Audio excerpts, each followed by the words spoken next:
Hoy tenemos una ausencia, el habitual coordinador de estas mesas no está presente, tuvo un problemita, pero ya el próximo... Bueno, le mandamos un saludo enorme y lo esperamos en la próxima. En la próxima, sí. Me contaba fuera de aire de que tuviste un problema en el banco. No, en realidad no fue un problema, fue una observación que uno fue haciendo, ¿no? En la semana que transcurrió, la semana pasada, lo que va de esta, se pudo ver en distintos bancos más gente de lo habitual.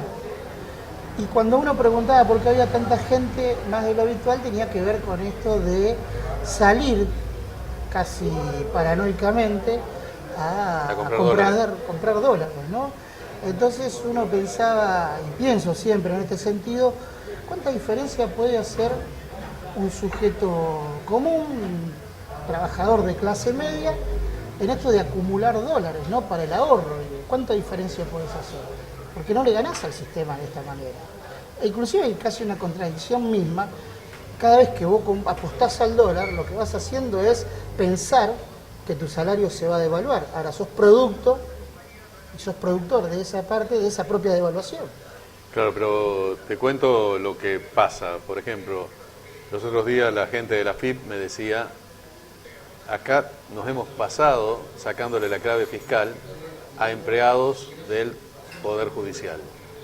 Lo que hacen es recibir los dólares, ponerle 800, 900 dólares, que es lo que pueden, que le otorgue la AFIP en función del sueldo.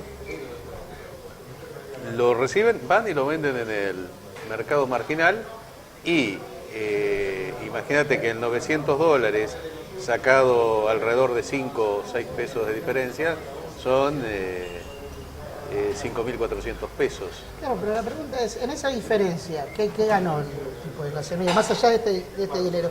¿Por qué antes uno podía pensar que, por ejemplo, la clase media apostaba al dólar para poder irse de vacaciones a fin de mes, ¿no? Y en distintas circunstancias lo fueron haciendo. En este contexto, digo, se pueden ir de vacaciones igual, sin tener dólares, porque lo han hecho. La clase media ha sido la que mejor recepcionó lo que fueron estos últimos 10 años en la economía argentina. Eso es cierto, pero fíjate vos que una persona que está ganando 15.000 pesos o 20.000 pesos, simplemente en un trámite que le llevará, bueno, en el banco le llevará su tiempo porque hay mucha gente, ponele una hora y después la venta, gana aproximadamente un 30 o un 40% de su sueldo. Eso forma parte de las distorsiones que se producen cuando tenés una brecha cambiaria tan fuerte entre el dólar único en el mercado único de cambios y el dólar marginal. Todo esto, incluso a pesar de lo pequeño que es el mercado marginal, origina una distorsión fenomenal. Esto desde el punto de vista del tipo que con una mera especulación, que no es especulación porque tiene más o menos, tiene fijo el dólar oficial y tiene variable, pero dentro de un determinado parámetro, el dólar marginal, y lo mismo sucede con el tema del turismo, por ejemplo. Las divisas del turismo, todo turista que viene a la Argentina, o te lo vende en el banco, o te lo vende en alguna de las cuevas. De manera que esos dólares no ingresan al Banco Central. Ese es el aspecto muy negativo, es decir, que todo turismo que viene acá no pasa por el Banco Central. Tiene una cosa positiva, que al mismo tiempo constituye una de las ofertas del mercado marginal. Es decir, estabiliza de alguna forma, en la medida al margen de lo especulativo, estabiliza el mercado marginal de cambio. Ahora, ¿se puede pensar que ahí es donde se perdió la batalla cultural? ¿Y en cambiar esta mentalidad de la clase media? No, a mí me parece que si vos tenés un margen entre uno y otro del 20-30%, 20% ponele, y no tenés, y no existe un contexto político y una acción psicológica de los medios hablando permanentemente de esta situación y que el país se va a una situación catastrófica, no se da. Vuelvo a recordar que en el año 2006-2007 esta situación no existía, más aún, los negocios no te admitían dólares, en la medida en que era confiable el peso moneda nacional. Ahora, indudablemente hay un acto reflejo que atraviesa las clases sociales, porque hay sectores populares que van y el único refugio que encuentran, ya sea para conservar sus ahorros o para hacer esta diferencia que le da un 30 o 40% adicional a su sueldo, una forma de incrementarlo. Ahora entramos en un juego de una economía ficticia, digo, porque vuelvo a insistir, ¿cuánto lo podés aguantar y apostás a tu propia pérdida? Porque en definitiva es eso. Vos podés comprar $900 hoy, pero mañana no podés comprar eso. Digo, y en definitiva vos para comprar $900, más allá de que lo puedas cambiar rápido, estás especulando con que el dólar oficial también se va a desbandar y estás especulando a que esto se caiga a pedazos, que la economía se caiga a pedazos.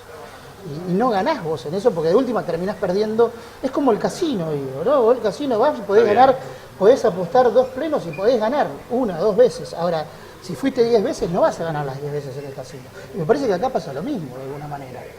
Sí, pero creo que suponer comportamientos individuales al margen, en un modelo capitalista, al margen de las orientaciones generales, es medio utópico. Esto ya lo decía Marx cuando decía, visto desde el ángulo del capitalista, decía, a él le interesa de que den aumentos de sueldo, pero lo den los competidores, no él, porque en la medida en que le dan aumentos de sueldo, aumenta la capacidad de consumo de los productos que él fabrica. Pero al final, esto no se da así. Hugo, esta semana se habló mucho en este cambio que se dio en el Banco Central, y muchos compañeros del campo nacional y popular han esbozado de alguna manera cierta crítica respecto al gobierno nacional estratégicamente, ¿no? En función de los nombramientos que se hacen en ese espacio y que siempre terminan siendo de tendencia liberal, aquellos que se fueron nombrando, y que a lo último hay que recambiarlos. ¿Esto es así? ¿Hubo un error estratégico en estos nombramientos o fueron las circunstancias que impulsaron a estos cambios? Sí, el único caso que tenés ahí al margen de formaciones liberales fue Mercedes Marcó del Pont, que no tampoco fue una presidencia que uno pueda decir que marcó la diferencia. Efectivamente, ¿te acordás lo que alguna vez en 678 contestó Néstor Kirchner? Y bueno, yo para negociar con el exterior no lo puedo traer a Kunkel, lo tengo que tener arredrado. En realidad fue una explicación a posteriori de la decisión que había tomado. Ahora tenés un alineamiento claro, tanto entre el Banco Central y el Ministerio de Economía. Si bien el actual presidente no es un hombre de Kicillof, está dentro de esa línea. Y además es interesante señalar que desde los sectores liberales y del establishment hacen una cuestión, un acto de fe, un principio fundamental, la independencia del poder del Banco Central. A través del Banco Central constituyen un enclave de las políticas neoliberales. En el caso de Fábrega, desde el punto de vista individual, la idea del self-made man, el tipo que se hace solo, el tipo que entra de cadete y llega a presidente, es un hecho meritorio. Eso es su mérito desde el punto de vista individual. Desde el punto de vista de políticas, es un hombre muy defendido por los sectores bancarios y por prácticamente todo el sector de la oposición y de los medios dominantes. Si están defendidos, visto desde este ángulo, ya eso implica una crítica. Bueno, implica también un error estratégico, entonces, para nombrarlo así. Se supone que con la llegada de Vanoli va a haber más presión sobre el dólar blue, digamos, ¿no? Para evitar todo este tipo de desfasaje que se arma en función de lo que es, entre comillas, ilegal, ¿no? Sí, inmediatamente en estas 48, 72 horas, la sola presencia de Vanoli tuvo resultados positivos. Ahora, creo que el tema de las cuevas y de los arbolitos, vos podés por un tiempo corto suprimirlo, pero surgen, es una especie, es como combatir las hormigas. Vos terminás, matás un hormiguero y te aparece otro hormiguero. No, yo me acuerdo en la última etapa de Alfonsín, por ejemplo, donde proliferaron estos arbolitos, ¿no? Yo era mucho más chico, pero vos caminabas por Florida, por las calles céntricas y era abrumadora la cantidad de casas de cambio que te proponían cambiar dólares de manera no oficial, digamos, y ahora estaba pasando algo parecido, aunque el contexto es diferente, porque no estamos en esa situación tan crítica como la que fue el alfonsinismo, ¿no? Pero durante unos cuantos años, desde el 2003 al 2008, 2009, las cuevas estas no podían hacer negocio con el dólar porque no había plafón para ese negocio. Pasaron a ser prestamistas, descontaban cheques, ese tipo de cosas. Ahora indudablemente el negocio volvió a ser el dólar. Ahora, tal vez esta pregunta le quepa mejor a un economista que a nosotros en la mesa por cuestiones técnicas, ¿no? Pero me pregunto, en una economía que no está dolarizada, por lo menos eso es lo que dice el gobierno nacional y es lo que uno puede llegar a entender, ¿por qué se apuesta tanto a una moneda con la cual vos cotidianamente no negociás, digamos? Porque se supone que el dólar se maneja a otros niveles de la economía, no en la economía casera. Digamos, nosotros no manejamos dólares para venir a tomar un café acá, o para salir al cine, o para hacer cualquier tipo de consumo. Bueno, indudablemente en la Argentina pasa un hecho que es consecuencia de las múltiples crisis que se han tenido y donde los comportamientos de clase media y alta de encontrar en el dólar el refugio de sus ahorros, en general salieron ganando. En líneas generales, no es que el tipo apuesta al dólar y pierde. En general, en el largo plazo apuesta al dólar y gana. Por eso sigue siendo una inversión que en momentos de crisis se actúa como una especie de reaseguro. Y eso se ha extendido, ya ves, buena parte a los bancos. Yo también voy al banco y los primeros días del mes es infinidad. Tenés que hacer un depósito y tardás 1 hora y media. Pero vos ves gente que no es que viene con auto al banco. Gente que de pronto te compra 200, 300 dólares y es... Y pienso esto que estamos ejemplificando y que lo venimos haciendo a lo largo del programa, y pienso lo que está pasando en Brasil, ¿no? Con las elecciones. Digo, ¿cuáles son las repercusiones que tienen estas cuestiones en los votos? Digamos, porque en Brasil Dilma ha ganado la primera vuelta, ha sacado una diferencia no demasiado importante, pero diferencia al fin, que puede definir lo que se viene a futuro. 14 sacó en la primera vuelta anterior, ¿no? Digo, se ha achicado esa brecha y hay sectores populares que se volcaron a otro tipo de elecciones. Y se supone que los sectores populares son aquellos sobre los cuales más impacto ha tenido beneficiario el sistema también, ¿no? Me parece que falta un estudio sobre los comportamientos actuales de los sectores populares, no solamente en la Argentina, en Brasil pasa lo mismo. Las políticas de Lula y de Dilma han sacado entre 30 y 40 millones de la pobreza. Son gente que por primera vez tuvo cloaca, tuvo agua corriente, acceso a la televisión, a la educación. Y sin embargo, me parece que el accionar de los medios dominantes no llevan a que pierdan las elecciones, pero sí que incremente la oposición de los opositores. Pienso en Argentina, porque hablamos de los medios y se ha centrado ahí la disputa con los medios, ¿no? Sin embargo, también hay poderes económicos y me parece que ha habido un error comunicacional hacia adentro, en función de transmitir algunas cuestiones, ¿no? Y hacerle comprender a los sectores populares qué es lo que implican las transformaciones de estos últimos tiempos. Digo, porque me parece que hay que explicarlos también por ahí, digo, como fenómeno casi sociológico, de cómo se vuelcan los Eso es cierto, pero me parece que ha cambiado el grado de fidelidad aún de los sectores. Creo que el grueso de los sectores populares apoya tanto a Dilma como apoya a Cristina.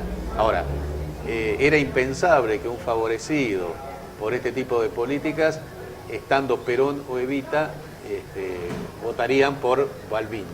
Eso es impensable, ¿no? Sin embargo, beneficiados por Dilma o por Cristina, pueden votar a Massa, incluso a Macri, y vos decís, ¿qué pasa? Bueno, me parece que esto merece un estudio, no se ha hecho un estudio sobre esto. Las políticas neoliberales han roto no solamente lazos sociales, sino lazos de fidelidad con relación de lazos de fidelidad política, no solamente lazos de fidelidad sociales. ¿Tenés algún pálpito para el balotaje respecto a lo que pueda llegar a pasar en Brasil? Se ve la alegría del establishment, ¿no? Piensan que Marina Silva, una parte de Marina Silva irá a Neves, a Aécio Neves. Es cierto que el dueño de ese partido, que es el Partido Socialista, de la cual Marina es alguien que llegó casi en forma arribista, ha dicho que, o dejó traslucir, que votaría por Dilma Rousseff. se pueden armar acuerdos entonces Sí, por yo- lo bajo para poder capitalizar votos. Me da la impresión al día de hoy que el triunfo de Dilma es posible, pero con un margen mucho más estrecho que en otras ocasiones. Esto va a condicionar formas de gobierno y puede condicionar hacia adentro, también digo, hacia el campo nacional o hacia el campo progresista en el resto de América Latina. Es fundamental, Gustavo, suponer, cualquiera de los, Aécio Neves y Marina Silva también dijeron, bueno, vamos a minimizar el tema del Mercosur, vamos a hacer la Alianza del Pacífico, ir hacia la Alianza del Pacífico, hacia la zona del euro. Todo eso implica una América Latina sin Brasil, es una América Latina absolutamente renga. Creo que buena parte de lo que se construyó empieza a diluirse si Brasil adopta ese camino. Hugo, nos fuimos quedando sin tiempo, Sí. nos volvemos a reencontrar la próxima, esperemos ya con la presencia Ya de venga Gabriel. bien. Chao. Hasta la próxima.